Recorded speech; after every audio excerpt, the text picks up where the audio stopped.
Ang kapamilya aktor na si Daniel Padilla ay isa sa iilang tao na maipagmamalaking nakabili ng sariling bahay bago pa man umabot sa edad na 20, mas espesyal pa ang property na ito para sa kanyang ina na si Carla Estrada, dahil ito ang kauna-unahang tahanang maituturing niyang sarili matapos ang 25 taong pag-upas sa iba't ibang bahay. Ang bagong tahanan na tinitirhan ni Daniel at Carla kasama ang mga kapatid ni Daniel na sina JC, Mago, at Lily ay matatagpuan sa isang libong SQM na lote sa isang eksklusibong subdivision sa Fairview, Quezon City, ayon kay Arkitektong Marie-Louie Torres de Leon. Ang bahay ay may modernong estilong Mediterranean na nagbibigay ng komportable at maaliwalas na pakiramdam para sa buong pamilya. Ayon kay Daniel, ang pinakakapanapanabik na sandali sa kanyang buhay ay nang sa wakas ay makita niya ang kanyang tapos ng bahay. Maraming may-ari ng bahay ang nakakaramdam ng matinding emosyon kapag nakikita nilang may tumutubo na tahanan sa dati bakanteng lote. Ibinunyag ni Daniel na binili niya ang kanyang dream car, isang itim na Dodge Challenger, matapos niyang makita ang Camaro ng kapwa kapamilya na si Enrique Hill. Katabi ng Dodge Challenger ni Daniel ang isa pa niyang espesyal na laruan, ang Polaris 4x4 na all-terrain vehicle, ATV.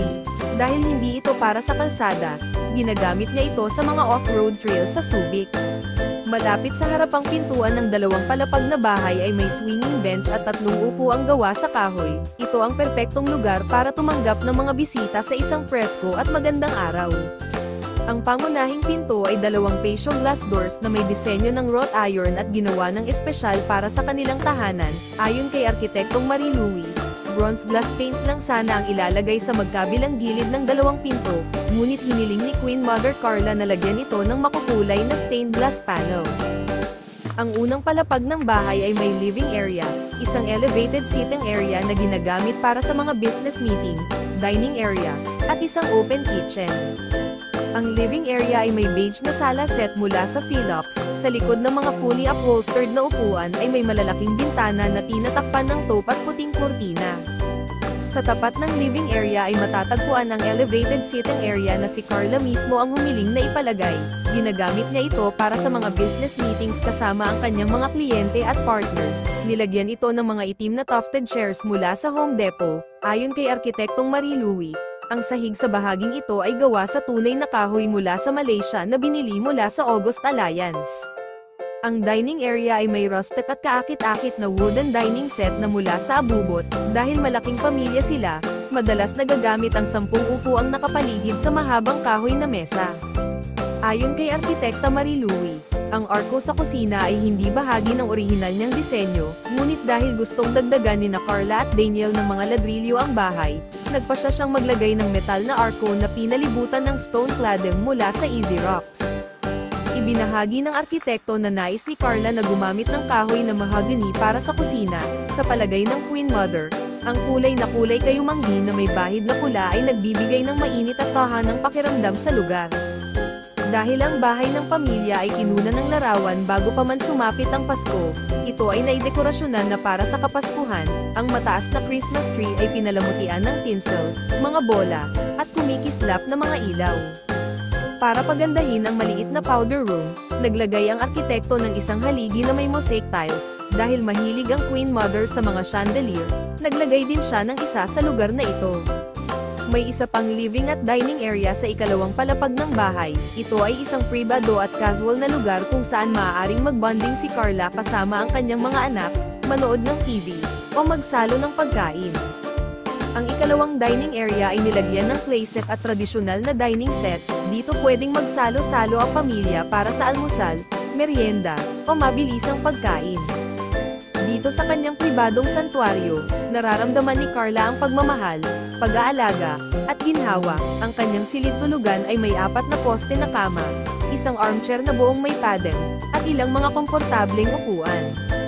Dahil ang master bathroom at walk-in closet ay may ilaw sa vanity mirror at isang pulang accent chair, ito ay isang magandang lugar para mag-makeup.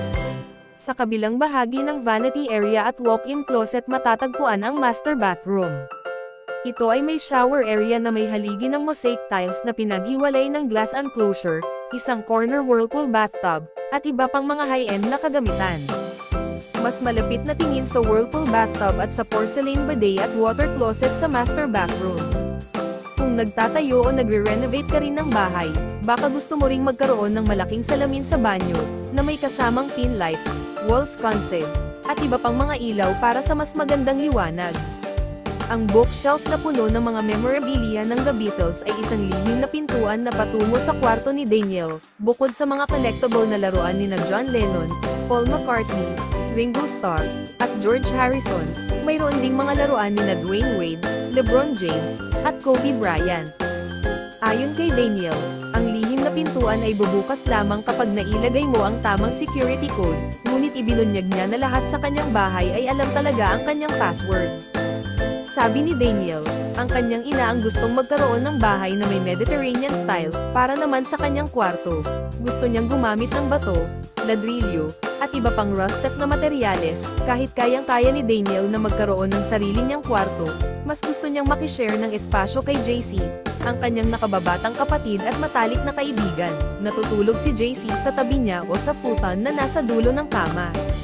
Ang silid-libangang ito ay nakatakda sanang maging walk-in closet para kay Daniel, ngunit nang makita niyang sisimulan na itong itayo, tinanong niya ang arkitekto kung maaari itong gawing entertainment room sa halip. Ngayon, ginagamit niya ito bilang pribadong lugar para mag-relax at maglaro ng video games kasama ang kanyang kapatid at mga kaibigan.